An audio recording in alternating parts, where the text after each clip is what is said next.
ones tonight. I don't think I could do them off the top of my head. I could probably do the first one because it's only 100 words. It's called Honeymoon Syndrome.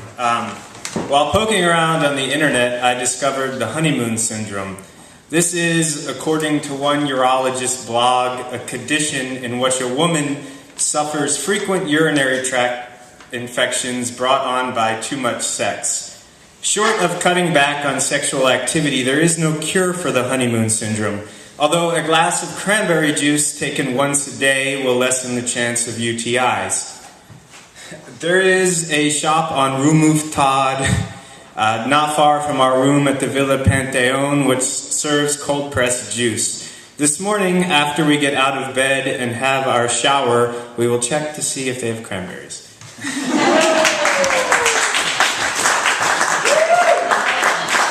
I wrote these short pieces in January, and I recently got kind of a harsh rejection from sort of a mentor. But you guys clap, so maybe I'll read more of them. There's another one. It's called Scene from an Engagement Party. And I don't think I'm going to do it by memory. Maybe I could, though. Sean's mother excuses herself to go to the bathroom. On the way back, she notices the bedroom door is cracked open. She peeks in and sees a mattress lying on the floor. She returns to the party. I can't do it. She returns to the party and approaches her son's fiancé. May I have a word with you, she says. I have an old bed frame in my attic, she says. It's seen better days, but at least it'll get you off the floor. Sean's fiancé tells her soon-to-be mother-in-law she and her son are fine sleeping on a mattress on the floor. Politely, she refuses the hand-me-down. And that's it. All right. So, the same person who rejected that one is going to publish this one next month. And it's kind of a special one because it's about my cat who passed away last year. And the cool thing about this, though, is the magazine Noon is archived in the permanent collection at the Indiana University. So, like 100 years from now, as long as Indiana University's there, this tribute to our cat Spanky will still be there, right? And it's called The Feast of Jupiter. Spanky was a fat orange cat, and Jupiter is a fat orange planet, and it's up in the sky now. So, The Feast of Jupiter. I called in an order at Schwanlu Gardens soon after the vet left. Spicy fried chicken with Szechuan peppercorns, thinly sliced pork belly and cumin sauce, pork and celery dumplings, and beef fried rice. On the way to pick up the food, I stopped at the liquor store. After the liquor store, I went to the bakery for half a dozen cupcakes and 2 chocolate peanut butter cookies. I put the cookies down and a couple bites while stopped at a red light. When I got home, I laid the food out on the kitchen table. With Jupiter around, we were never able to leave food out. I never thought I'd miss his begging, Emma said while she spooned a pile of fried rice onto her plate. I squeezed fresh oranges and poured the juice into a cocktail shaker. I added gin, tonic water, and a splash of lime. I put in a few ice cubes and shook it over my shoulder. I divided it into 2 tall glasses. I cut small slits into 2 maraschino cherries and hung them on the rims of the glasses. I gave one to Emma and kept the other for myself. An orange drink for our orange boy, we toasted. We took the food into the living room.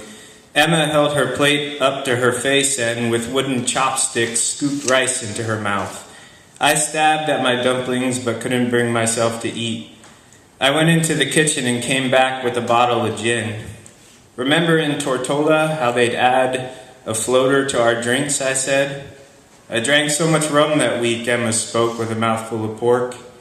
I floated 2 shots of gin, one in her glass, the other in mine. Jupiter hated it when we went out of town, Emma said as she put her plate down and took a big gulp from her drink. Remember when he'd piss right in the center of our bed? She abandoned the chopsticks and with her hands popped dumplings into her mouth. He was a little bastard sometimes. I floated a couple more shots. She got up to make another plate. Here, I stopped her, have mine. I finished my cocktail, then drank straight gin. After the 6th or 7th shot, I got the pastry box off the counter and set it on the coffee table. It was a big pink box filled with 6 cupcakes, 2 chocolate, 2 vanilla, and 2 red velvet, each the size of a softball with a mountain of cream spread on top. I started with the red velvet, licking my lips, which according to our vet is a sign of nausea, followed by the chocolate. I finished with the vanilla with its mountain of cream spread on top, stuffing my mouth with so much cake I had to stick my head up to sniff some air. Maybe I'll do one more.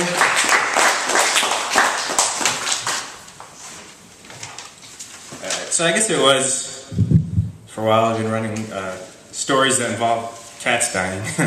But so this was maybe the first part of last year. We had a kind of a hard year. So I call it a year in review. And then, yeah, so the person who's going to publish the noon story, she had written a book called Fine, Fine, Fine, Fine, Fine. So I kind of copied that. A year in review, bad, bad, more bad, then better. So it's, your fiancée is ordered by her orthopedic surgeon to stay off her foot. She should elevate it above her heart. 3 times a day she should ice it. For pain, he prescribed an anti-inflammatory and a second pill to be used when the anti-inflammatory isn't enough. This pill should not be taken on an empty stomach. Each morning before you leave for work, you make sure there is food in the house. You make sure there are books and magazines to read. You check to see that her phone has a full charge in case of emergency. In the evenings, you bring home dinner. Unhealthy dish is what you hope will take her mind off her injury. One night, you order shredded beef enchiladas topped with tangy tomatillo sauce. Another night, you bring home chicken parmesan with a side of fettuccine alfredo or a pizza with sausage and green olives. When you are not distracting her with food, you are distracting her with wedding preparations. You must hire a florist, a photographer, a hairdresser, and a makeup girl. You must choose a venue and find a caterer. All of this costs money at a time when your fiancée is out of work and her short-term disability pays only a portion of her salary.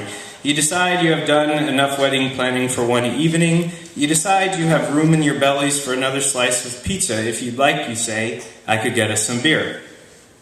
Your fiancé is a month into her recovery when you notice the cat acting strange. He won't come out from under the bed even when you open a can of tuna. You try and pull him out, he hisses at you. In 15 years, your fiancé says, he has never hissed at me. You make an appointment with the vet, then you no longer need food, beer, or wedding plans to distract you. The cancerous tumor growing inside your cat is all the distraction you need. He is given 3 months, but after a few short weeks, he stops eating, then he stops using the litter box. Then the vet comes to the house with a syringe full of pink solution. You write her a check. It seems odd paying a woman to kill your cat. You remind yourself she took him out of the pain he was in. With the cat gone, you have more time to focus on your fiancé's foot, which stubbornly refuses to heal. On the internet, you research bone cancer. You wonder if the orthopedic surgeon is clever enough to test for bone cancer.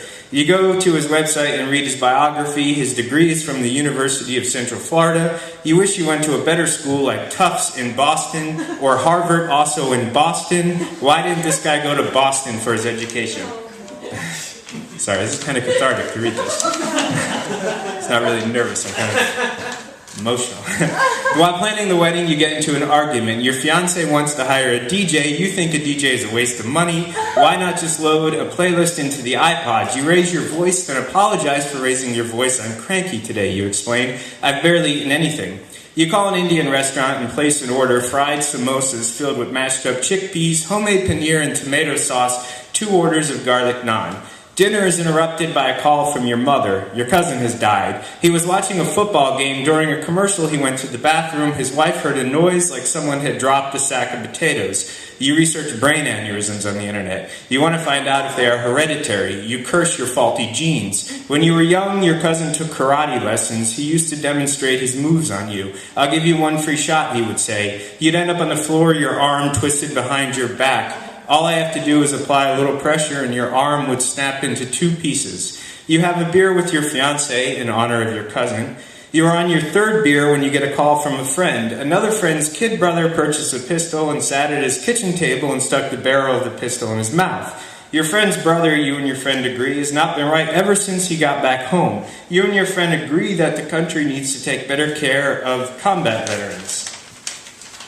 You tell your fiancé you're no longer answering your phone. Every time you answer your phone, it's bad news. You don't think you can stomach any more bad news. But then you find out you have the stomach for at least 2 more pieces of bad news. 1, your niece finds your sister's pills. She manages to pry the cap off even though it's childproof. 2, your grandmother's bowel movements are full of blood. These 2 pieces of bad news turn out not so bad. 1, your niece's stomach is pumped. The doctor gives her a lollipop and sends her home. 2, your grandmother does not have cancer like the doctor suspected. It's merely an ulcer treated with antacid tablets. When your fiance's foot finally heals, things return to normal so quickly it feels like the bad parts never happened, although you do miss your cat and your cousin, and you think often of your friend who lost his brother. You have a small ceremony on the beach. Even though the weatherman forecasts sun, it storms. The thunder sets off car alarms. You don't need a DJ nor an iPod. Your vows are accompanied by a chorus of car alarms.